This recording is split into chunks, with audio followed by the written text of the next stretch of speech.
Sejam bem-vindos a mais uma reunião virtual do nosso Lar de Teresa. Que a paz do Mestre Jesus esteja com todos nós.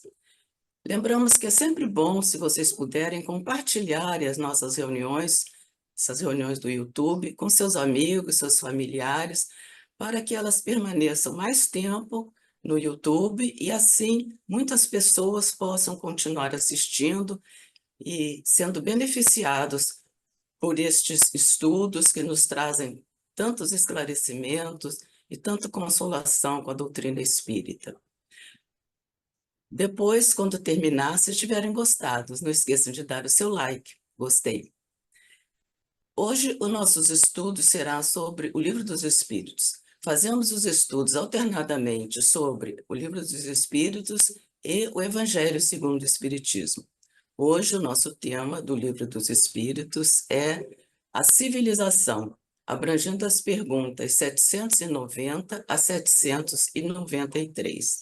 Vamos receber o nosso companheiro de ideal espírita, Guilherme Sarcinelli Luz, do Grupo Espírita André Luiz, no bairro do Maracanã.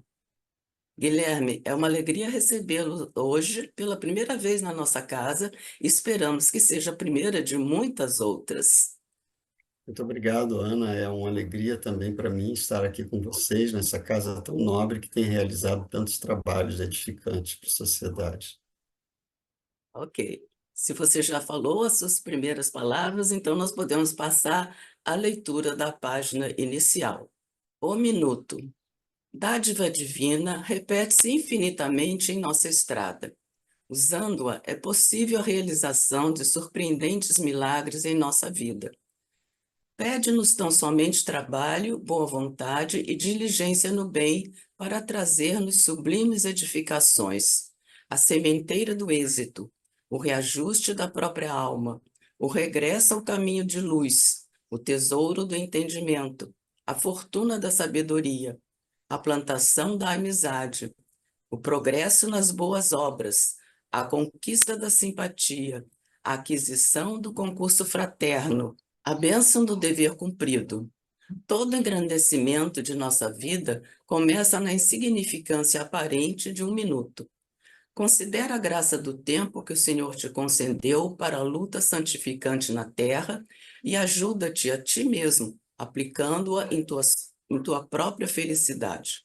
Cada minuto é uma semente de amor que podes cultivar ou uma abençoada luz que podes acender para o grande futuro. O tempo, ao comando divino, marcha com regularidade, renovando e aperfeiçoando todas as criaturas e todas as coisas. Não permaneças na retaguarda. Uma página de Emmanuel, que está no livro Vinha de Luz, página 127, psicografia de Francisco Cândido Xavier. Neste momento, já envolvidos por essa mensagem, vamos à nossa prece inicial. Lembrando a doce figura de Jesus, vamos nos dirigir a Ele. Senhor, querido Mestre, aqui nos encontramos mais uma vez para relembrar os teus estudos, os teus ensinamentos, através da abençoada doutrina espírita. Fica conosco, Senhor, que saibamos aproveitar cada minuto que nos chega deste entendimento, destas lições, que saibamos usá-las no nosso dia a dia, compartilhá-la através, sobretudo, do nosso exemplo com aqueles que caminham conosco. Temos a felicidade, Senhor, de já conhecer essa doutrina que nos consola, nos esclarece, nos orienta, e agradecemos, Senhor. Te pedimos que abençoe os nossos instantes de estudos, que envolva o nosso companheiro Guilherme na inspiração dos benfeitores, para que ele possa nos trazer as reflexões que preparou. Que seja assim em teu nome, Senhor, em nome dos benfeitores amigos, sobretudo em nome de Deus, que possamos iniciar o estudo desta hora. Graças a Deus. Guilherme, a palavra é sua. Muito obrigado. Eu vou iniciar compartilhando aqui conosco uma imagem que a mim me parece estaria ligada ao tema da gente de hoje, porque nessa imagem é como se Jesus estivesse olhando para Jerusalém e ele deixou registrado em Mateus, capítulo 23, versículo 37, essa expressão: Jerusalém, Jerusalém, que matas os profetas, apedrejas os que a ti são enviados. Quantas vezes quis eu ajuntar os teus filhos, como a galinha junta os seus pintos debaixo das asas, e não o quiseste. Nessa imagem, a gente imagina, né, a compaixão de Jesus para com as nossas faltas, as nossas limitações, pensando, né, que o povo de Jerusalém teria sido aquele escolhido para receber o Messias. Infelizmente, Jerusalém, que representa toda a humanidade, nós não soubemos, né, acolhê-lo em nossos corações. Então, o tema de hoje, que nos fala da civilização, a gente vai ver que Kardec perguntou aos espíritos, né? Tá aqui no Livro dos Espíritos, é o nosso tema. Ele está na Lei de Progresso, que é o capítulo 4 da terceira parte do Livro dos Espíritos, em que Kardec faz diversas perguntas aos espíritos, tratando do estado de natureza, da marcha do progresso, os povos degenerados, a civilização, o progresso da legislação humana e a influência do espiritismo no progresso. As perguntas para a nossa reflexão dessa noite, ou da tarde, dependendo de quem está ouvindo, é civilização. Então, são perguntas interessantes que Kardec faz aos espíritos, que dá para nós uma noção de que, embora a nossa civilização esteja longe do ideal, ela vai caminhar na direção do projeto divino que Jesus reservou para nós. Então, na primeira pergunta, Kardec questiona os espíritos: é um progresso a civilização, como entendem alguns filósofos, uma decadência da humanidade? E essa pergunta, pensando até na época de Kardec, que, assim como hoje, o homem, embora tenha avançado muito, particularmente no século que vivemos hoje, com grandes conquistas no campo da tecnologia, das facilidades, né, da vida material, entretanto, não conseguiu ainda organizar-se socialmente de maneira a atender à felicidade de todos, que é, com certeza, o ideal do Cristo para a nossa humanidade. Então, ele pergunta por quê? Porque alguns filósofos, eles questionam, né, se o progresso material ele não acaba atrapalhando muito, que o homem, às vezes, no estado de natureza, ele é mais simples, mais ingênuo e acaba, de alguma forma, sendo mais cordial e educado. Então, isso é o que fez alguns filósofos pensar que a civilização em si, ela acaba destruindo e deteriorando, né, a humanidade em alguns aspectos. E os espíritos responderam a Kardec que, na realidade, é um progresso incompleto. O homem não passa subitamente da infância à madureza. Então, traz para nós a noção de que a civilização que estamos vivendo hoje, ela não é uma civilização completa. Estamos em processo, em caminho de amadurecimento e traz-nos a esperança de que nós conquistaremos um dia uma civilização verdadeira.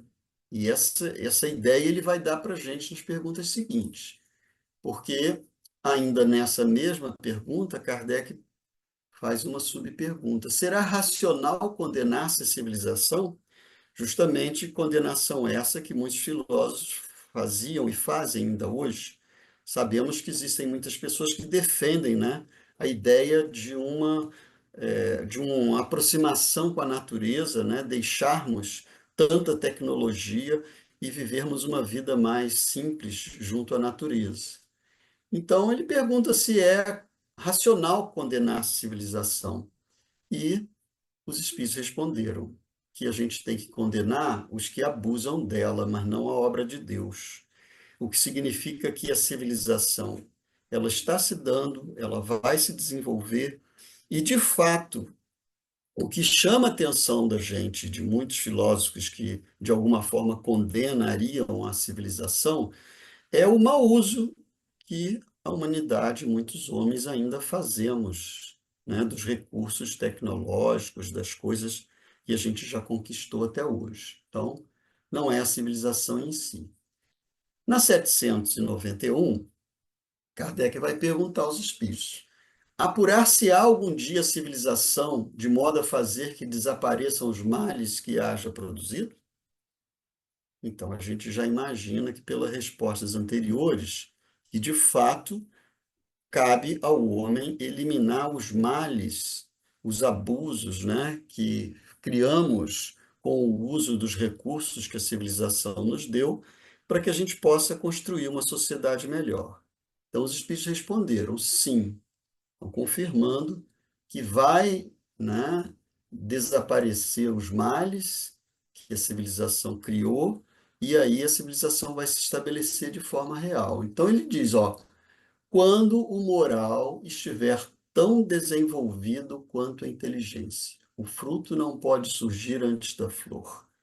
Então, aqui está a chave que explica para a gente o porquê que nós estamos hoje vivenciando tantas dificuldades na nossa civilização, por assim dizer, no contexto em que nos encontramos hoje. Tantas guerras, né? Tantas malversação do dinheiro público, tantas coisas que precisam ainda ser organizadas, e não só na sociedade brasileira, mas nos vários países, né? Sociedades que também. A gente sabe que alguns países já tiveram, têm algumas conquistas de alguns aspectos, a nossa tem outras, mas ainda no contexto geral, os povos precisamos trabalhar muito na integridade. E a chave do, da questão principal está nesse ponto que os espíritos responderam. O moral precisa se desenvolver tanto quanto a inteligência. Porque em outro ponto, Kardec faz a pergunta a respeito da inteligência e da moral, e os espíritos respondem que é necessário que a inteligência avance primeiro para que a moral possa se estabelecer em seguida. Kardec até pergunta como que a moral se estabelece com o avanço da inteligência, e eles dizem que é porque à medida que o indivíduo vai se desenvolvendo em inteligência, ele vai aprendendo a discernir o bem do mal, que é exatamente o progresso moral. O progresso moral ele se estabelece quando o indivíduo apenas faz o bem e evita, elimina do seu comportamento tudo aquilo que prejudica o próximo, que é o mal. O mal é exatamente aquilo que produz, né? Tanto em nós como no outro, algum malefício.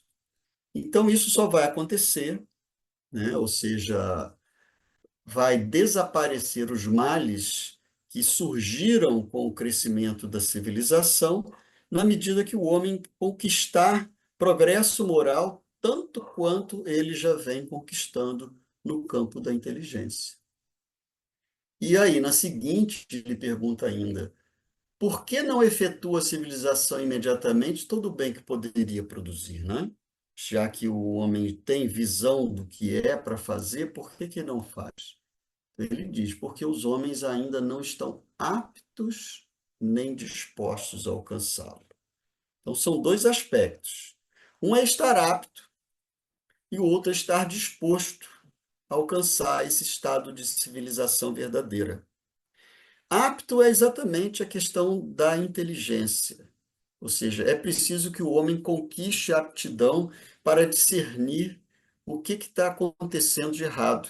Daí porque Jesus também tem uma expressão que ele diz que é necessário que haja o escândalo, mas ai daquele por quem o escândalo vem.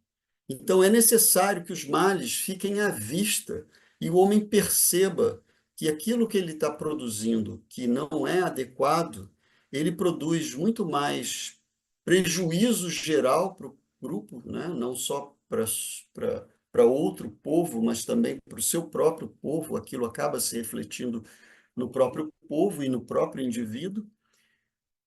E a outra coisa, ou seja, é preciso ter a aptidão de discernir e de enxergar os males que a civilização atual está produzindo. Mas a outra coisa é que eles não estão aptos, não estão dispostos, desculpe, a alcançá-lo. Então, além da aptidão, é necessário que o homem se disponha a trabalhar na direção do bem, reparando os males, né? Eliminando os males, reparando os erros que cometemos até então. Então, são os dois elementos essenciais que vão fazer com que os males da humanidade hoje desapareçam. E ele, então, faz uma subpergunta. Não será também porque criando novas necessidades suscita paixões novas? E a gente vai ver que os espíritos concordam, né? É. E ainda porque não progridem simultaneamente todas as faculdades do espírito. Tempo é preciso para tudo. De uma civilização incompleta não podeis esperar frutos perfeitos.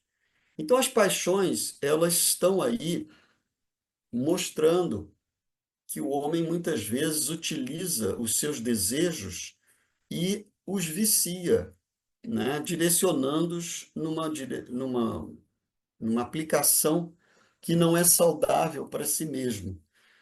Porque os espíritos falam mais adiante, em outras perguntas, que a paixão em si não é ruim, porque ela é a intensificação de um desejo.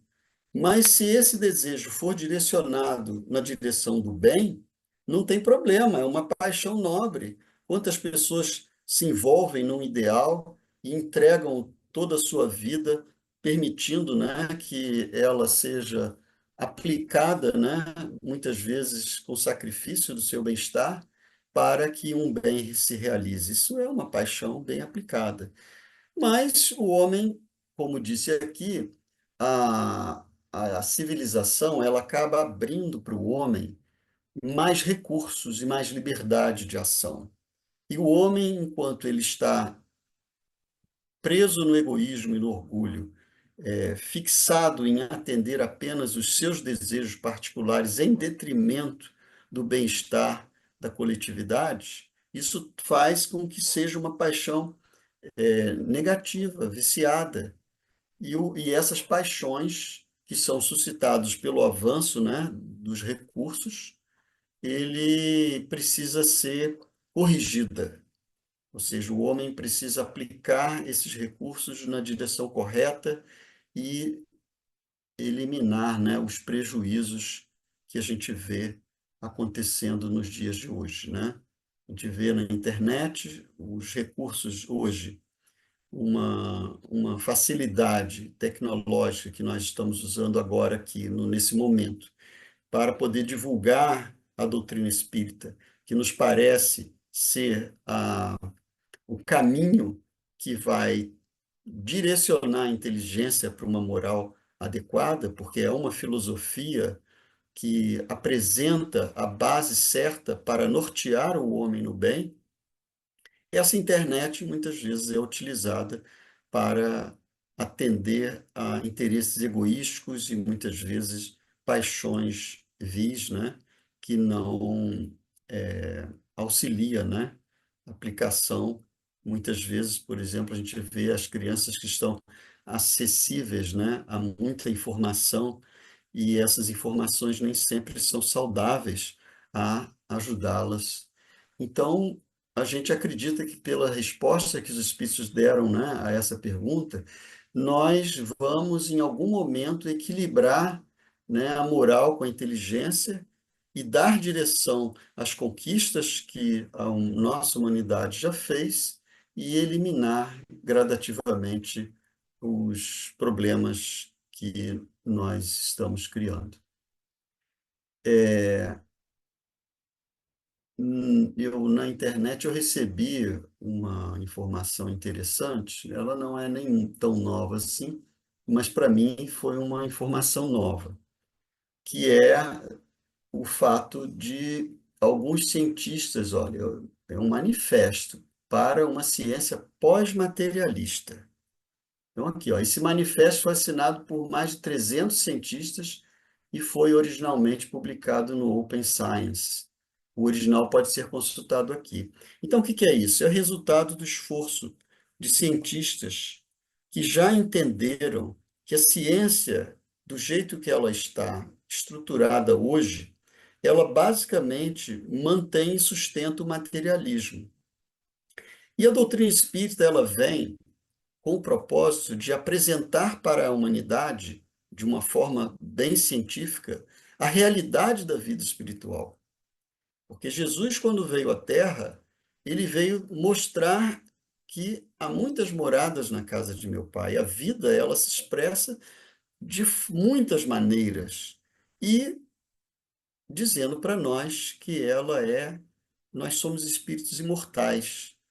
Então, a ciência materialista, ela acaba, de alguma forma, o materialismo em si, como filosofia, promovendo as paixões vis e não dando motivos para que o indivíduo faça sacrifício de si mesmo, porque se ele não tem certeza da realidade da vida espiritual, e para ele, para o materialista, uma vez terminada a vida, acaba tudo, com que motivo ele vai, né, se sacrificar por um bem maior?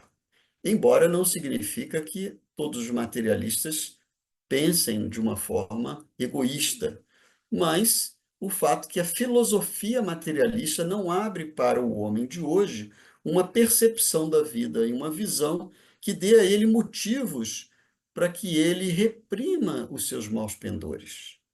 Então, esse manifesto desses 300 cientistas é muito interessante porque eles apresentam uma proposta de que a ciência já não pode mais manter as suas bases de conhecimento estruturados exclusivamente na matéria.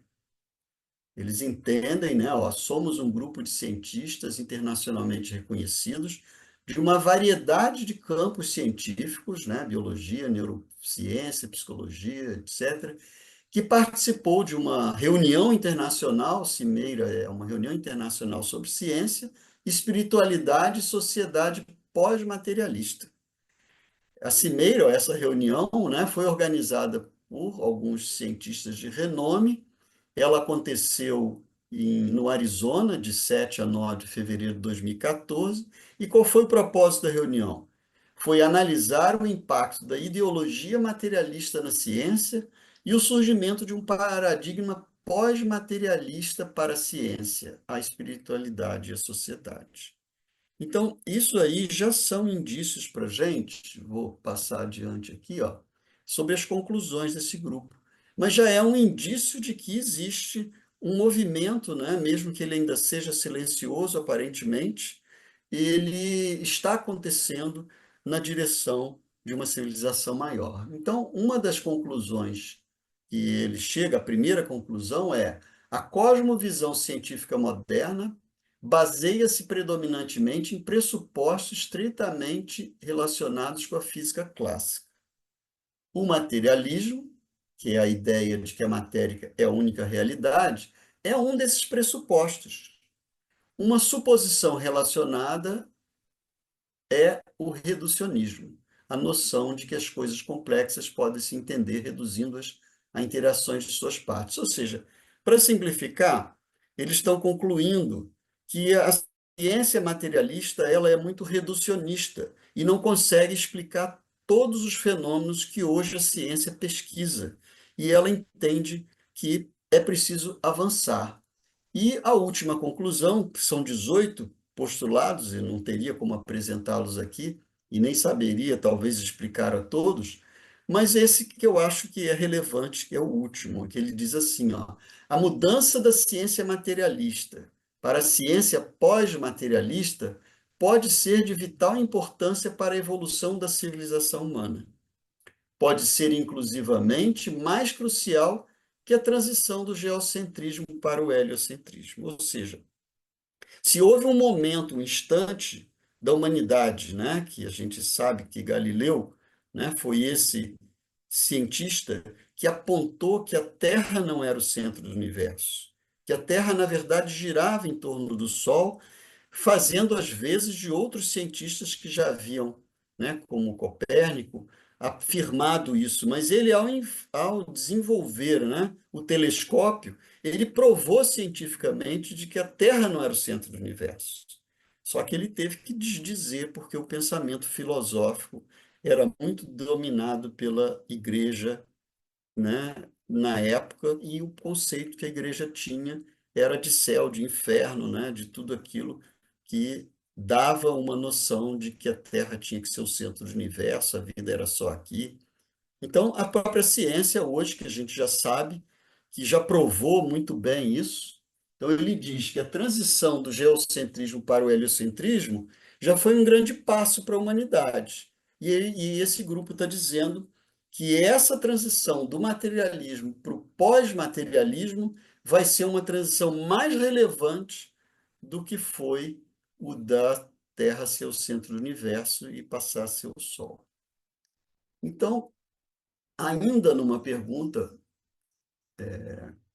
final, onde Kardec com os espíritos desfecham bem o entendimento a respeito de civilização, Kardec perguntou: que indício se pode reconhecer uma civilização completa?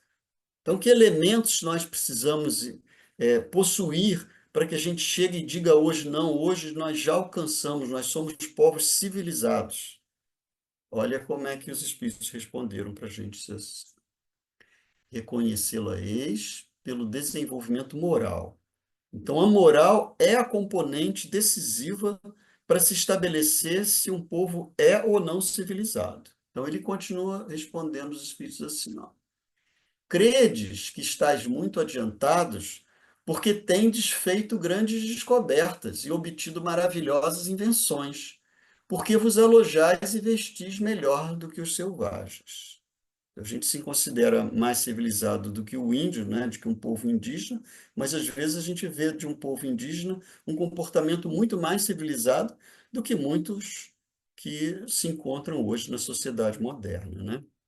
Então ele diz que não é o fato de ter invenções, como um celular, um computador, né, nos alojar, ou seja, nos morar, né, em residências mais bem confortáveis e nos vestir melhor que os selvagens, que a gente é mais civilizado que ele, não é?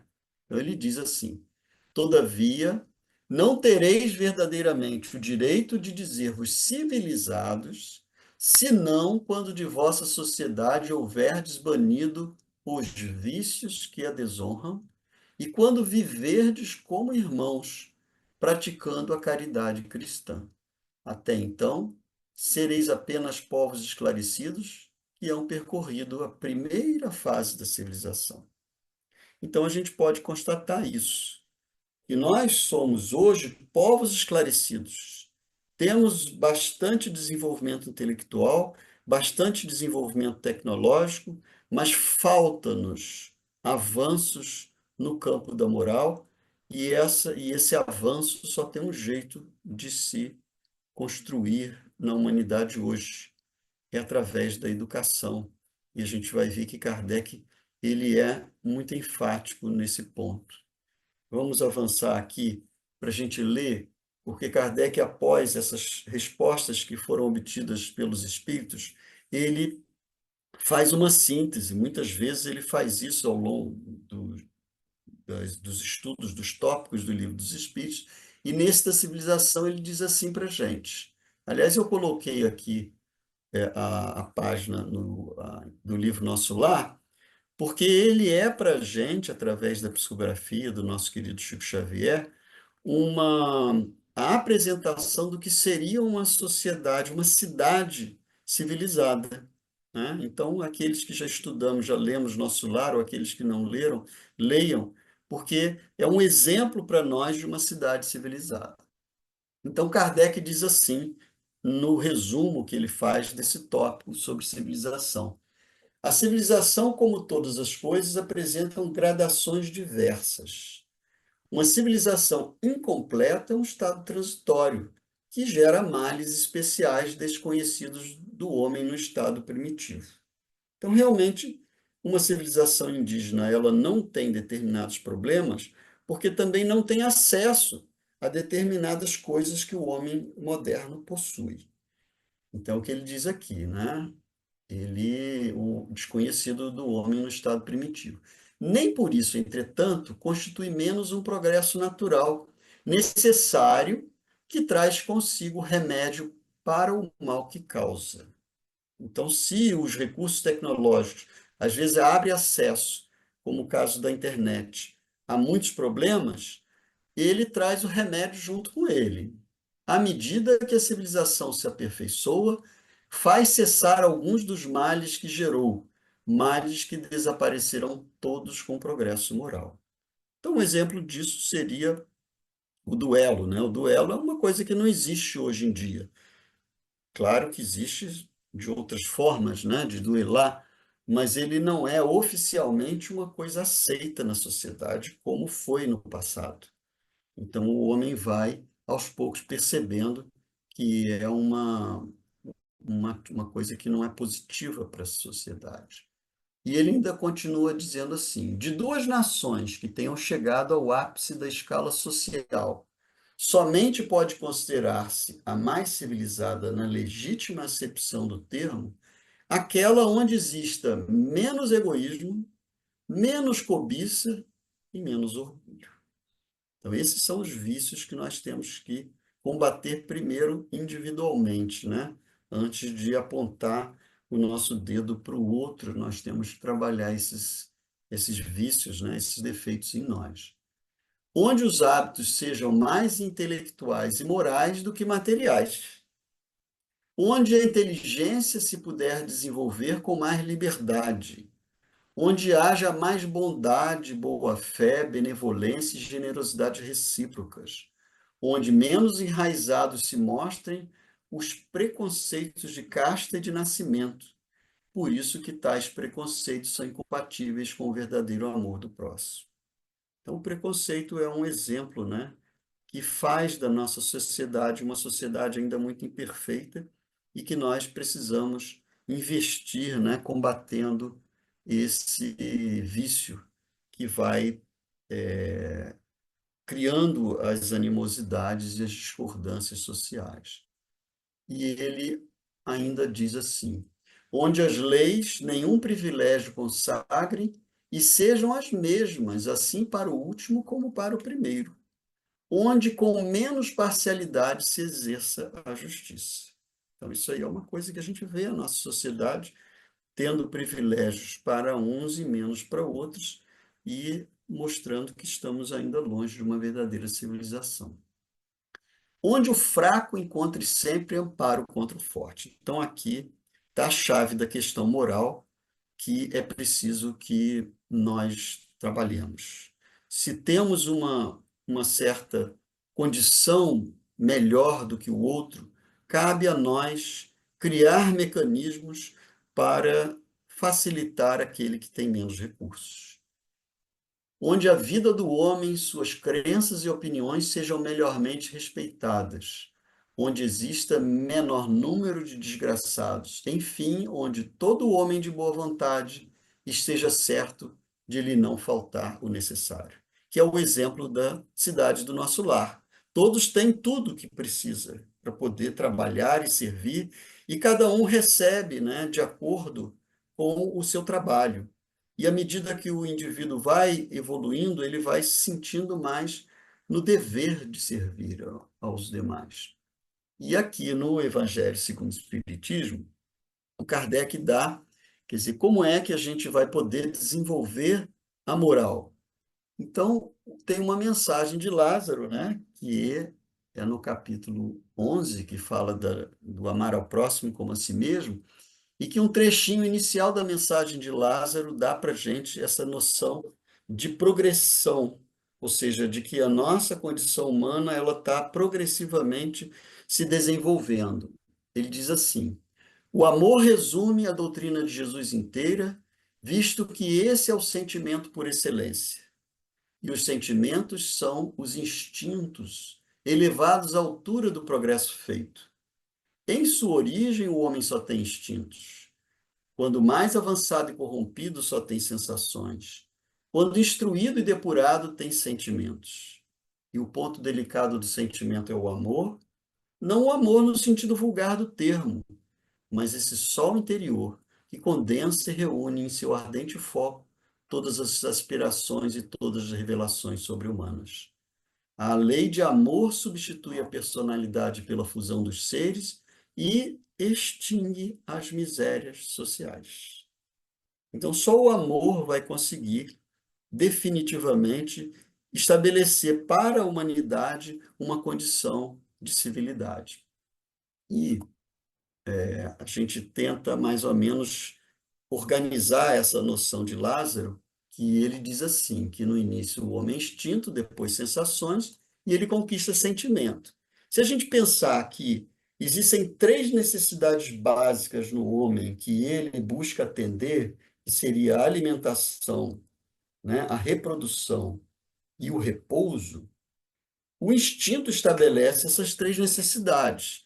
E à medida que ele vai se desenvolvendo, a alimentação, a busca pelo alimento, vai forçar ele ao trabalho. A reprodução vai construir a família e o repouso vai levá-lo a uma busca de segurança. Quando a gente caminhar mais da sensação na direção do sentimento, o trabalho vai se transformar no desejo de servir. Ou seja, ao invés de ser uma obrigação, uma imposição simplesmente para ganhar dinheiro, para a gente poder se alimentar, o indivíduo vai desenvolver dentro de si o gosto pelo trabalho, porque ele vai se sentir útil ao seu próximo.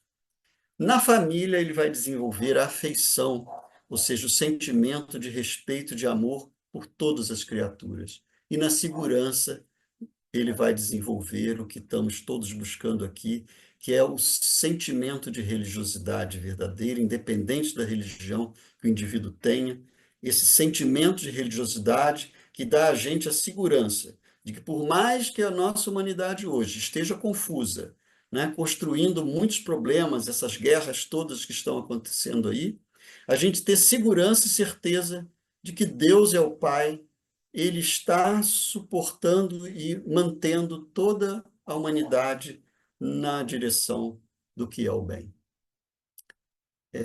Eu teria ainda uma pergunta associada à civilização, que é quando Kardec responde à questão do direito de repousar na velhice, né? Que ele diz que se os espíritos disseram que sim, que a nada é obrigado, senão de acordo com suas forças. E aí o Kardec pergunta, mas que há de fazer o velho que precisa trabalhar para viver e não pode? Então, que era uma pergunta que especificamente na época de Kardec era uma questão.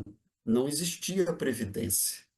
Então, um exemplo de que nós já conquistamos algum progresso, que algo de moralidade já existe na nossa civilização de hoje, é que a gente já tem hoje em dia um sistema de previdência, tanto público como privado, que faz com que a gente tenha recursos para viver uma velhice mais tranquila. Então ele diz: o forte deve trabalhar para o fraco. Não tendo este família, a sociedade deve fazer as vezes dessa lei, a lei de caridade. Então, o sistema previdenciário é um exemplo em que o forte trabalha pelo fraco. Por quê? Porque se aquele que tem recursos, ele aplica o dinheiro dele num sistema previdenciário em que ele vai usar o recurso para aquele que está precisando na velhice, então é uma maneira de a civilização, a sociedade se estruturar de modo que o forte trabalhe pelo fraco. Então, é com muita alegria que nós concluímos, né, essa ideia sobre a civilização e entendemos que em Jesus nós encontraremos essa referência e para nós que encontramos no Consolador Prometido, né, essas explicações tão claras abre para nós a esperança, o conforto e a certeza de que é uma questão de tempo, especialmente porque sabemos, pela própria doutrina, que estamos caminhando para o mundo de regeneração. Muita paz, muito obrigado.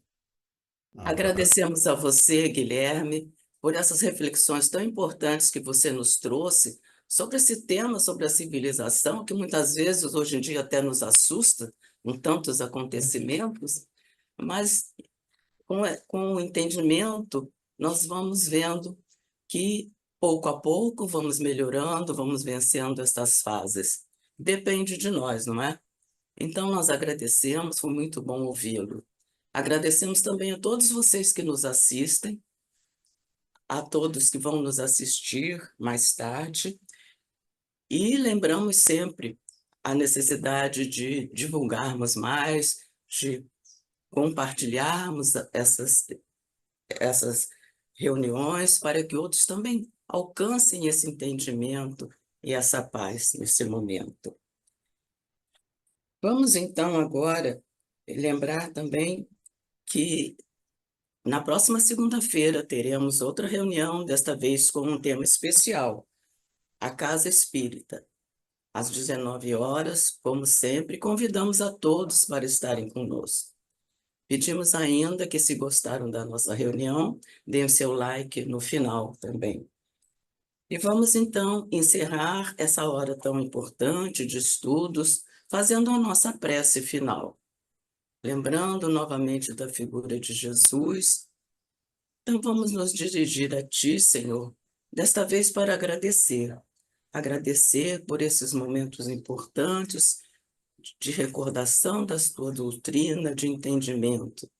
Pedimos, Senhor, que nos auxilie para que possamos, pouco a pouco, ir melhorando os hábitos da nossa sociedade, principalmente melhorando, em primeiro lugar, a nós mesmos. Abençoa, Senhor, aqueles que ainda não têm a felicidade de Te conhecer, ou que não têm forças ou não têm vontade para seguir os Teus ensinamentos. Abençoa todos nós, aos nossos queridos afetos, a nossa terra toda, que todos sempre precisamos da sua misericórdia, da ajuda dos benfeitores, que sabemos que sempre estão conosco. Abençoa o nosso querido Lar de Teresa e tantos outros lugares que levam os teus ensinos e o consolo que a tua doutrina traz a muitos corações. Fica conosco, Senhor, e que seja então em teu nome, em nome dos benfeitores amigos, que possamos encerrar a reunião desta hora. Muita paz a todos.